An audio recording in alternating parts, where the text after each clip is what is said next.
आप सभी को जय मसीह की। आज शाम को हम लोग परमेश्वर के वचन को सुनेंगे और आइए हम लोग प्रार्थना करें। परमेश्वर पिता, जब हम आज शाम का वचन सुनते हैं, इसके ऊपर आपकी आशीष मांगते हैं और हमें एक अच्छा हृदय दें ताकि हम परमेश्वर आपके वचन को अपने हृदय में स्थान देने वाले हो सकें। हमसे बातचीत करें अपने वचन के द्वारा। पवित्र आत्मा हमारी अगुवाई करें। प्रार्थना यीशु के नाम से मांगते हैं, आमीन। आज शाम को मैं आपके साथ बात करना चाहता हूँ एक ऐसे इन व्यक्ति के जीवन के बारे में जिसने अपने जीवन के अंदर बड़े अद्भुत काम करे हैं और उसकी ज़िंदगी बहुत लोगों के लिए आशीषित रही। पुराने नियम का वो इंसान है और उसके बारे में हमने कई बार सुना है, पढ़ा है। उसका नाम है एलिया, परमेश्वर के दास एलिया का जीवन। आज हम इस चीज़ को देखना चाहते हैं कि एलिया अपने आप में ऐसा क्या था उसके अंदर कि परमेश्वर ने उसे बहुत इस्तेमाल करा। उसके जीवन के अंदर बहुत ज़्यादा परमेश्वर ने अपनी उपस्थिति बना के रखी। उसने बड़े अद्भुत काम करे, कई आश्चर्य कर्म करे। और ऐसा क्या था? एलिया एक ऐसा इंसान रहा है जिसने अपने जीवन के अंदर बड़ी अच्छी सेवकाई करी है और परमेश्वर उसके जीवन में उसके साथ साथ वो बना रहा। परमेश्वर हमेशा अपने जीवन के अंदर परमेश्वर ने लोगों को, जिन्होंने बड़े काम करे, परमेश्वर ने साधारण लोगों को चुना है और एलिया भी उनमें से एक ऐसे ही जन था। 4 चीज़ें आज शाम को हम एलिया के जीवन से देखना चाहते हैं। पहली चीज़ हम देखेंगे, एलिया एक हमारे समान साधारण मनुष्य था। एलिया एक साहसिक मनुष्य था। एलिया एक समर्पित मनुष्य था। एलिया परमेश्वर की सामर्थ्य पर विश्वास करने वाला व्यक्ति था। उसके जीवन के अंदर ये 4 बड़ी खूबियाँ हमें नज़र आती हैं जिसके बारे में आज हम लोग शाम को देखना चाहते हैं। पहली चीज़ से हम शुरू करते हैं। जो पहली चीज़ उसके जीवन के अंदर थी और वो ये थी कि एलिया हमारे समान एक साधारण मनुष्य था। साधारण वो इस बात में था कि जो उसका रहने का स्थान था उसके बारे में लिखा है दूसरा राजा और उसका 1 अध्याय उसके 3 वचन के अंदर कि तब यहोवा के दूत ने तिशबी एलिया से कहा, उठकर शमरोन के राजा के दूत से मिलने को जा। ये एलिया के जीवन की एक कहानी है कि वो कहाँ रहता था। लिखा है तिशबी एलिया। तिशबी एक जगह का नाम है और ये तिशबी वो जगह थी जो पहाड़ों के बीच में एक जगह थी। तो इसलिए जो एलिया का जो घर था वो एक घाटी में था, पहाड़ों के बीच में था। और जैसे उसके घर के रास्ते थे ऊंचे नीचे, ऊबड़ खाबड़, उसी तरीके से जो है एलिया की ज़िंदगी भी कई बार रही है। हम एलिया के जीवन के अंदर इस चीज़ को देखते हैं कि उसका घर एक बहुत ही साधारण से छोटी सी जगह में था। और आज हम भी इसी तरीके से अपने आप को कई बार बहुत ही सिंपल, साधारण समझते हैं क्योंकि हम एक ऐसे स्थान में रहते हैं जो शायद एक अच्छा नहीं स्थान है। वहाँ का रहन सहन, वहाँ का माहौल अच्छा नहीं है। लेकिन अच्छी बात यह है कि परमेश्वर फिर भी अपने लोगों से बातचीत करता है। हम जहाँ भी रहें, जिस परिस्थिति के अंदर भी रहें, हम जैसी जगह में भी रहें, लेकिन अच्छी बात है कि परमेश्वर अपने लोगों से बात करना चाहते हैं। संसार के लोग कई बार हमसे बात नहीं करना चाहते, हमारे घर नहीं आना चाहते, हमसे मिलना नहीं चाहते क्योंकि शायद वो देखते हैं कि हम रहते कहाँ हैं, किस जगह में हैं। जक्कई जिस समय में प्रभु यीशु मसीह को देखना चाहता था वो एक गूलर के पेड़ के ऊपर चढ़ गया। लेकिन एक अद्भुत काम वहाँ पे हुआ। जब प्रभु यीशु मसीह वहाँ पे पहुँचे तो उन्होंने पेड़ पर जब जक्कई को बैठे हुए देखा तो उससे कहा, जक्कई तू झट नीचे उतारा क्योंकि आज मुझे तेरे घर में रहना अवश्य है। और जक्कई के विषय में अच्छी बात यह, वो तुरंत नीचे उतरा आनंद के साथ और प्रभु यीशु को अपने घर में ले गया। उसको मौका नहीं था कि वो सजा संवार सके अपना घर। उसको मौका नहीं मिला कि अपने घर में कोई नई चीज़ लाके वो रख सके।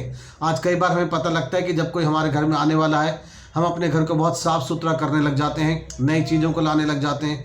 लेकिन जक्कई को ऐसा मौका नहीं मिला।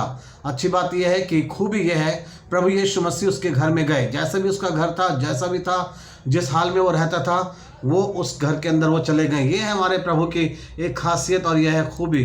हमारा परमेश्वर हमें प्यार करता है। तो एलिया का जीवन जो था वो हमारे समान बहुत ही साधारण सा एक इंसान था। और जब हम पढ़ते हैं इसका 8वां वचन, पहला राजा दूसरा राजा 1 अध्याय उसका 8 वचन, उसमें लिखा है, उन्होंने उसको उत्तर दिया, वह तो रुआर मनुष्य था और अपनी कमर में चमड़े का फेंटा बांधे हुए था। उसने कहा, वह तिशबी एलिया होगा। ये उसकी अपनी एक पहचान है एलिया की। जब बताया गया कि हमें एक ऐसा व्यक्ति मिला था तो उसको उत्तर दिया गया कि वो रुआर मनुष्य था, चमड़े का फेंटा बांधे हुआ था। तब ये बात जिसको बताई जा रही थी उस व्यक्ति ने कहा कि वो तिशबी एलिया होगा। एक ऐसी पहचान, क्योंकि वो साधारण है, चमड़े का फेंटा, बेल्ट वो अपने कमर में बांध के रखा हुआ है, रुआर मनुष्य है, शरीर पर उसके बहुत सारे बाल हैं, ये उसकी पहचान है। और कपड़े, वेशभूषा बहुत ही उसकी साधारण है। तो एलिया जो था वो हमारे और आपके समान बिल्कुल साधारण सा एक मनुष्य था, उसमें कोई बहुत विशेष खूबी नहीं थी। अच्छी बात यह है कि परमेश्वर ऐसे ही लोगों को पसंद करते हैं। याकूब ने 5 अध्याय उसके 17 वचन में लिखा, एलिया भी तो हमारे समान दुख सुख भोगी मनुष्य था। ये एलिया के जीवन के अंदर एक बड़ी खूबी थी। लिखा है वो भी हमारे समान दुख सुख भोगी मनुष्य था। इसका मतलब है कि एलिया के जीवन के अंदर भी पीड़ाएं थी, दर्द था, दुख था। वो ऐसे ही इंसान था, लेकिन परमेश्वर ऐसे ही इंसान को प्यार करते हैं। परमेश्वर ने एलिया को अपने कार्य के लिए, अपनी सेवा के लिए इस्तेमाल करा, उसको जिम्मेवारियां दी है। आज लोग बहुत ज़्यादा दिखावा करते हैं, अपने घर से दिखावा करते हैं, अपने घर में चीज़ों को रख के दिखावा, पहनने ओढ़ने से दिखावा करते हैं और ऐसा लोगों के सामने अपने आप को प्रकट करते हैं कि वो बहुत अच्छे हैं। लेकिन परमेश्वर हमारा वो है जो हमारे मन को देखता है, जांचता है, और इसलिए परमेश्वर अपने लोगों को पसंद करता है जो साधारण और सिंपल लोग हैं। जिस समय दाऊद बादशाह का अभिषेक करने के लिए सैमुएल नबी उसके घर पे गया, तो जो यिशै नाम का व्यक्ति था, जिसका बेटा दाऊद था, उसने अपने बड़े बेटे को और उससे छोटे बेटे को सैमुएल के आगे पेश किया। तो सैमुएल ने सोचा कि ये लंबा चौड़ा जो व्यक्ति दिख रहे हैं, इनमें से कोई एक जन जो है वो अभिषेक के योग्य है, वही इस्राएल का राजा बनेगा। तब परमेश्वर ने यह कहा कि तू उसके डील डॉल पे मत जा, उसके रंग रूप को मत देख। मैं वो व्यक्ति हूँ जो अंदर देखता हूँ, मैं भीतर मन को देखता और जांचता हूँ। मनुष्य जो है वो बाहरी रूप को देखता है। इंसान अपना बाहरी रूप ही अपना अच्छा बना के लोगों को प्रभावित करना चाहता है। हम लोगों से प्रभावित होते हैं, इंसान के बाहरी रूप को देख के प्रभावित हो जाते हैं, लेकिन परमेश्वर हमारे मन के ऊपर दृष्टि लगाए रहता है, हमारा मन कैसा है। एलिया बहुत साधारण इंसान था, अपने सोच विचार से, रहन सहन से, अपनी वेशभूषा से बहुत साधारण सा वो इंसान था, लेकिन अच्छी बात यह है कि परमेश्वर उसको प्यार करते थे। ये पहली चीज़ एलिया के जीवन में थी, इसलिए परमेश्वर ने उसको बहुत इस्तेमाल करा, क्योंकि एलिया अपने जीवन के अंदर बहुत ही साधारण सा व्यक्ति था। दूसरी चीज़, एलिया एक साहसिक व्यक्ति था, बहुत हिम्मत उसके अंदर थी, साहसिक व्यक्ति था। एलिया इसलिए साहसिक व्यक्ति था, साहस दिखाता था, बोलने में स्पष्ट बोलता था, साफ बोलता था, और जहाँ गलत है तो वो गलत बोला करता था। दूसरा राजा उसका 1 अध्याय और उसके 3 वचन को जब हम पढ़ते हैं, यहाँ लिखा है, तब यहोवा के दूत ने तिशबी एलिया से कहा, उठकर शोमरोन के राजा के दूत से मिलने को जा और उनसे कह, क्या इस्राएल में कोई परमेश्वर नहीं जो तुम एक्रोन के बाल जबूल देवता से पूछने जाते हो। ये एक संदेश है जो एलिया को मिला है। जो इस्राएल का राजा उस समय में था वो बीमार पड़ गया था, और उस राजा ने अपने कुछ लोगों को भेजा कि पूछ के आओ कि मैं बचूंगा या नहीं बचूंगा। और जो लोग थे वो परमेश्वर के पास नहीं गए, परमेश्वर के दास के पास नहीं गए, वो जा रहे थे एक बाल का जो पूजने वाले थे, बाल देवता के जो पुजारी थे, वो उनके पास जाने लगे। तब एलिया को ये संदेश दे कि उनसे जाके ये बोल, तुम ऐसा क्यों कर रहे हो? क्या इस्राएल में परमेश्वर नहीं है, परमेश्वर का जन नहीं है? और एलिया ने जाके वहाँ पे स्पष्ट ये संदेश उन लोगों को दिया है। जब हम पढ़ते हैं इसका 4 वचन, दूसरा राजा 1 अध्याय 4 वचन, तो इसमें लिखा है, इसलिए अब यहोवा तुझसे यूँ कहता है कि जिस पलंग पर तू पड़ा है उस पर से कभी ना उठेगा, परंतु मर ही जाएगा। तब एलिया चला। ये संदेश जो है ये एलिया को पहुंचाए गए परमेश्वर के दूत के द्वारा कि तू जाके ऐसा बोल। परमेश्वर अपने लोगों को सच्चाई कहते हैं कि तुम सच्चाई लोगों को बताओ और बोलो, और वो हमें बताते हैं कि तुम कहो। पहला उसको बताया गया कि तू जाके बोल कि तुम लोग क्यों गलत रास्ते पे जा रहे हो, क्यों तुम बाल देवता के पुजारी के पास जा रहे हो। दूसरी चीज़, परमेश्वर ने उसको संदेश दिया राजा के विषय में कि तू जाके उसको यूँ कहे कि तू पलंग पर पड़ा रहेगा और अब तो उसी पे पड़ा हुआ मर जाएगा। ये संदेश, ये बड़ी बातें बोलना, बड़ी हिम्मत चाहिए, और एलिया ने ऐसी हिम्मत दिखाई है। वो साहसिक व्यक्ति था, सच संदेश देने के लिए, सच्चाई बताने के लिए कभी भी वो झिझकता नहीं था, हिचकिचाता नहीं था। आज हम लोग कई बार सत्य बताने के लिए, सच्चाई बताने के लिए हम झिझकते हैं, लोगों की गलती को हम नज़रअंदाज कर देते हैं। कई बार अगर किसी के जीवन के अंदर ऐसी भारी गलती है जिसका परिणाम आपको पता कि आगे जाके गलत होगा, तो क्यों नहीं हम लोगों को सावधान कर देते हैं। यदि हमें पता है कि किसी व्यक्ति के लिए कोई बात बड़ी हानिकारक है और उसके कारण से उसका बहुत नुकसान हो सकता है, तो हम बताते क्यों नहीं हैं? हम परमेश्वर के लोग हैं, हमें लोगों को सच बताना है। यहाँ परमेश्वर एलिया से यही उम्मीद कर रहा है कि वो जाके सच लोगों को बताए। आज आप अपने परिवार के लोगों को सच बताइए, अपने बच्चों को सच बताइए, अपने पति पत्नी एक दूसरे को सच बताइए। अगर आपको एक दूसरे की ऐसी गलतियां पता है और पता यह है कि इसका परिणाम आने वाले टाइम में गलत होने वाला है, तो हमें अभी ही लोगों को सावधान करने की आवश्यकता है। तब हम पढ़ते हैं इसके 16 और 17 वचन को।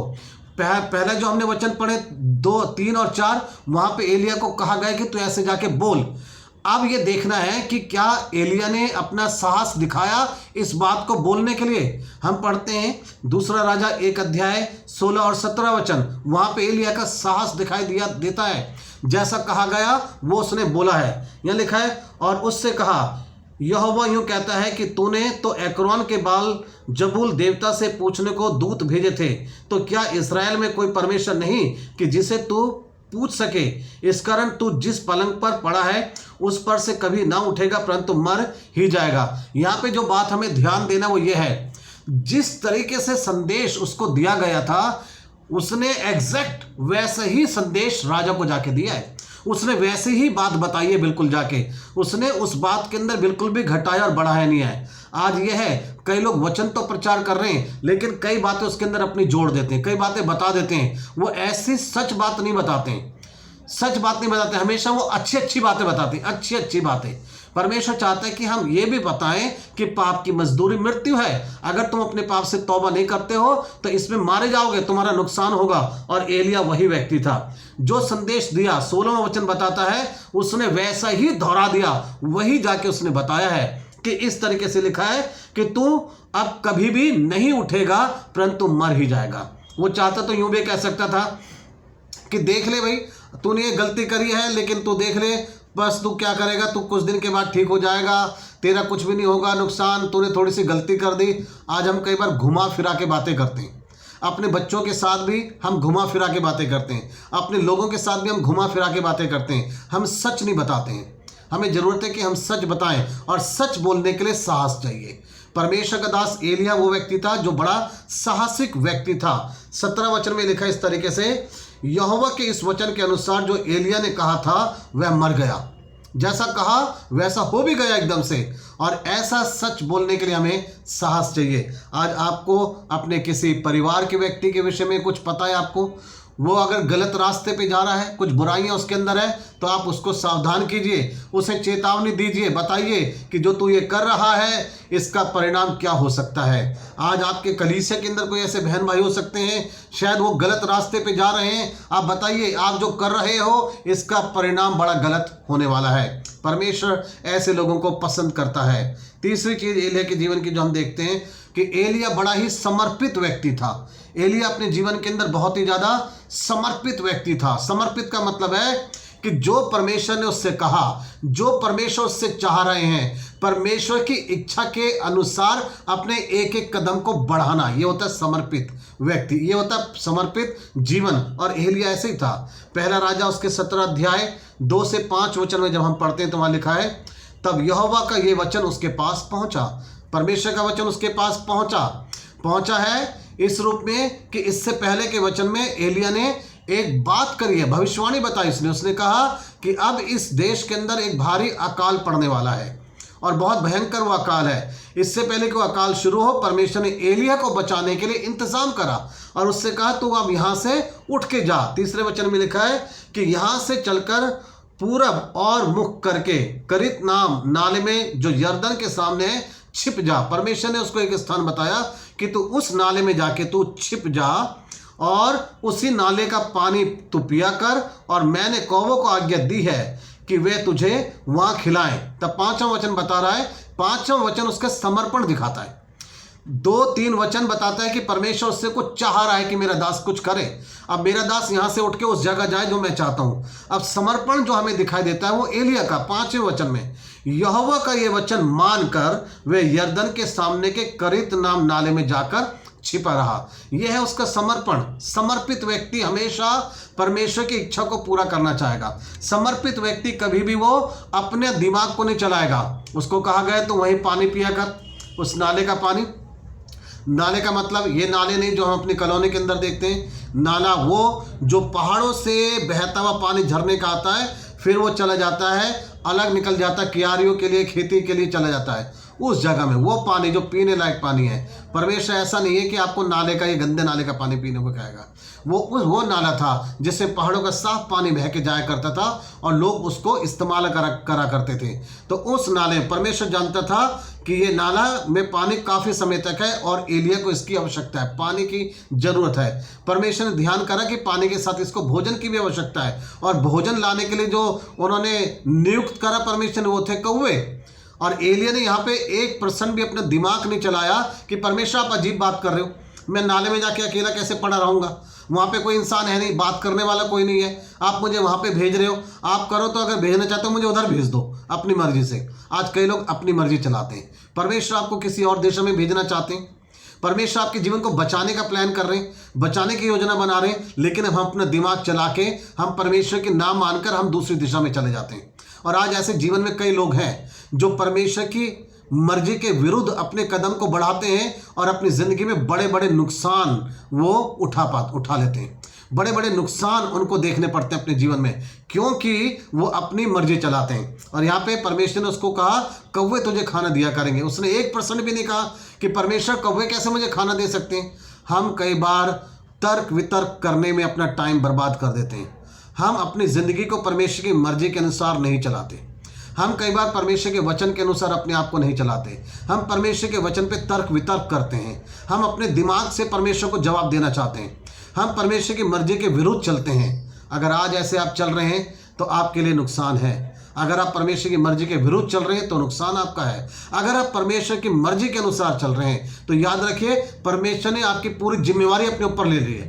पूरी जिम्मेवारी परमेश्वर ने एलिया से कहा कि तू उठ के उस दिशा में जा, करित नाम नाले में जा, और जिम्मेवारी परमेश्वर ने अपने ऊपर ले ली। तेरे खाने पीने के इंतजाम अब मैं करूंगा। आज यही बातें हमें कई बार परेशानी देती हैं। जब परमेश्वर हमसे किसी प्रकार का काम करवाना चाहते हैं, हम अपनी ज़िंदगी समर्पित नहीं करते परमेश्वर के काम के लिए। हमारा जीवन में दूसरी चीज़ों के लिए हम बड़ा सोचते हैं, दूसरे कामों के लिए हम बड़ा जी जान लगा देते हैं, लेकिन परमेश्वर के काम के लिए हम कभी भी अपना जीवन समर्पित नहीं करते हैं। लेकिन परमेश्वर चाहता है हम समर्पण करें अपने जीवन का, एलिया के समान। परमेश्वर सारी जिम्मेवारी अपने ऊपर ले लेंगे। हमें खाने पीने की चिंता रहती है ना, हम क्या खाएंगे, क्या पिएंगे, क्या ओढ़ेंगे। प्रभु यीशु मसीह ने कहा आकाश के पक्षियों को देखो, वो ना बोते हैं ना काटते हैं, लेकिन फिर भी स्वर्गीय पिता उन्हें खिलाता है। परमेश्वर विश्वास योग्य है। परमेश्वर आपकी जरूरतों को पूरा करने के लिए वो तैयार है। परमेश्वर महान सच्चा है। अगर वो एलिया को भोजन करा सकता है उस सुनसान जगह के अंदर, तो परमेश्वर आपको भी दे सकता है। आपको अपना दिमाग नहीं चलाना कि आप कैसे पूरा करेंगे। आप मेहनत कीजिए, परमेश्वर की मर्जी के अनुसार अपने कदम को उठाइए, परमेश्वर हर चीज़ का इंतजाम आपके लिए अवश्य कर देंगे। तीसरी चीज़ है एलिया के जीवन के अंदर कि एलिया वो था जो बहुत ही समर्पित व्यक्ति था। चौथी चीज हम देखते हैं एलिया के जीवन के अंदर, एलिया परमेश्वर की सामर्थ पर विश्वास करने वाला व्यक्ति था। एलिया वो व्यक्ति था जो परमेश्वर की सामर्थ के ऊपर बड़ा विश्वास करने वाला व्यक्ति था। याकूब 5 अध्याय 17 से 18 वचन में लिखा है, एलिया ने एलिया भी तो हमारे समान दुख सुख भोगी मनुष्य था, और उसने गिड़गिड़ाकर प्रार्थना की कि मेह ना बरसे, और 3.5 वर्ष तक भूमि पर मेह नहीं बरसा। एलिया परमेश्वर की सामर्थ के ऊपर विश्वास करने वाला था। उसने प्रार्थना करी कि बारिश ना हो, 3.5 वर्ष तक बारिश नहीं हुई। ये था उसका विश्वास। 18 वचन में लिखा है, फिर उसने प्रार्थना की तो आकाश से वर्षा हुई और भूमि फलवंत हुई। परमेश्वर के ऊपर विश्वास करना उसके जीवन का प्रथम हिस्सा था, और उसने प्रार्थना करी और बारिश हुई, प्रार्थना करी बारिश बंद हो गई। एलिया के जीवन की ये पहचान है कि एलिया को अपने परमेश्वर के ऊपर बड़ा विश्वास था। जिस समय बाल देवता के जो पुजारी थे और एलिया था, जब उनके बीच में इस बात को तय करा गया कि देखते हैं किसका परमेश्वर सच्चा है, तो उस समय एलिया को बहुत विश्वास था अपने परमेश्वर के ऊपर। उसने इस बात को जाना कि मेरा परमेश्वर वो है जो स्वर्ग से आग गिरा के उत्तर देगा, और ऐसे हुआ भी है। जो बाल देवता के पुजारी थे वो सब के सब जो हैं वो हार गए, वो नहीं दिखा सके कोई करिश्मा, लेकिन जो एलिया था उसने प्रार्थना करी और परमेश्वर ने स्वर्ग से आग गिरा के उत्तर दिया। एलिया को अपने परमेश्वर की सामर्थ के ऊपर विश्वास था। क्या आज आपको अपने परमेश्वर की सामर्थ के ऊपर विश्वास है? आप विश्वास कीजिए, परमेश्वर की सामर्थ आपके जीवन में काम कर सकती है। परमेश्वर की सामर्थ से सारे बंद दरवाजे जो आज आपके लिए हो रखे हैं वो खुल सकते हैं। परमेश्वर की सामर्थ के द्वारा आज आपके जीवन में से सारा अंधकार खत्म हो सकता है। आज आपके घर में बहुत दुख है, निराशा है, बीमारी है, परमेश्वर की सामर्थ्य के ऊपर विश्वास कीजिए। सारी बीमारी, सारी परेशानियां दूर हो सकती हैं, क्योंकि हमारा परमेश्वर बहुत सामर्थी है। हमारा परमेश्वर बहुत सामर्थी है। उसकी सामर्थ्य से हमारे जीवन के अंदर काम होते हैं। परमेश्वर को अपने जीवन में काम करने दीजिए। एलिय्याह हमारे लिए बड़ा अच्छा उदाहरण है कि उसने प्रार्थना करी और बारिश बंद हो गई। उसने प्रार्थना करी और बारिश होने लगी है, क्योंकि उसको परमेश्वर की सामर्थ्य पे विश्वास था। आज कई बार हमें हमारे परमेश्वर की सामर्थ्य पे विश्वास नहीं है। हम इसलिए अपने जीवन के अंदर कई बार बहुत निराशा में होते हैं, दुख और परेशानी में पड़ते हैं। अपने परमेश्वर की सामर्थ्य के ऊपर विश्वास कीजिए। परमेश्वर की सामर्थ्य बड़े से बड़ा काम जो है वो आपके लिए कर सकती है। प्रभु आपकी सहायता करें, प्रभु के साथ बने रहें, प्रभु के साथ चलें। जानिए इस बात को कि एलिय्याह साधारण था, लेकिन फिर भी परमेश्वर उसको प्यार करते थे। आज शायद आप भी बड़े साधारण व्यक्ति हैं, आपका रहन सहन बहुत साधारण है, परमेश्वर आपको प्यार करते हैं। परमेश्वर आपकी ज़िंदगी में अपना काम करना चाहते हैं। साहसिक व्यक्ति बनिए, साहस दिखाइए, सच बोलने वाले बने। साहस के साथ अगर कोई गलत कर रहा है तो कहें कि आप गलत कर रहे हो और इसके कारण से आपको बड़ा नुकसान हो सकता है। आप लोगों को सच बताइए, समर्पित कर दीजिए अपनी ज़िंदगी को परमेश्वर के काम के लिए और परमेश्वर की सामर्थ्य के ऊपर विश्वास करें। परमेश्वर की सामर्थ्य आपके जीवन में बड़े बड़े काम कर सकेगी। आइए हम लोग प्रार्थना करें। हम धन्यवाद करते हैं परमेश्वर इस वचन के लिए जो आपने हमें दिया। एलिय्याह के जीवन से आपने हमें सिखाया परमेश्वर, धन्यवाद ये सारी बातें। एलिय्याह बहुत ही साधारण इंसान था, लेकिन फिर भी परमेश्वर आप उसे प्यार करते थे, पसंद करते थे और उससे आपने बड़े काम लिए हैं। एलिय्याह बहुत ही साहसिक व्यक्ति था, साहस के साथ सच बता देता था। परमेश्वर आपका धन्यवाद, ऐसा सच बोलने का साहस आप हमें भी दें, हिम्मत दें प्रभु, कि हम लोगों को सच बता सकें। अगर हम किसी को गलत करता हुआ देखते हैं तो हम उसको साहस के साथ कह सकें कि ये तुम्हारे काम गलत हैं और इसका परिणाम बहुत आपको गलत भुगतना पड़ेगा। परमेश्वर हम अपना जीवन समर्पित करते हैं आपकी सेवा के लिए, आपके कार्य के लिए। हमारी ज़िंदगी का प्रथम उद्देश्य यही हो कि हम परमेश्वर के कार्य करेंगे। परमेश्वर हम आपकी सामर्थ्य के ऊपर विश्वास करते हैं। आपकी सामर्थ्य से हमारे जीवन में सब काम हो सकते हैं। आज हम ये दुआ करते हैं हमारे लिए सारे जो बंद दरवाजे हैं वो सब यीशु मसीह परमेश्वर की सामर्थ्य से खुल जाएं। हम ये दुआ करते हैं परमेश्वर जो अंधकार के काम पिता लोगों के घर के अंदर हो रखे हैं, परमेश्वर की सामर्थ्य के द्वारा सारे के सारे अंधकार के काम दूर हो जाएं। हर एक के परिवार के अंदर से शैतानी अंधकार के काम दूर हो जाएं। जो लोग बीमार हो रखे हैं अपने बिस्तरों पे बीमारी के, परमेश्वर की सामर्थ्य से हम ये दुआ करते हैं परमेश्वर की सामर्थ्य उनके ऊपर उतरे और वो सारी बीमारियां दूर हो जाए। हम ये दुआ करते हैं परमेश्वर कि लोगों के पिता परमेश्वर सफलता और कामयाबी दें। जो बाधा और रुकावट आ रही है सब यीशु मसीह के नाम से दूर हो। आपकी सामर्थ्य हर एक के जीवन के अंदर उतर जाए। हमारे जीवन में प्रभु अपनी उपस्थिति बना के रखें, सहायता करें, जीवन में आगे बढ़ने में आप हमारी मदद कीजिए। आने वाले समय के लिए हमें तैयार करें। प्रार्थना यीशु मसीह के नाम से मांगते हैं, आमीन।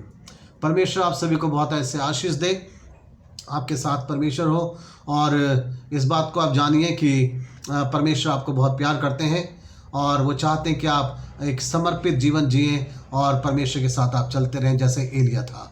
आमीन।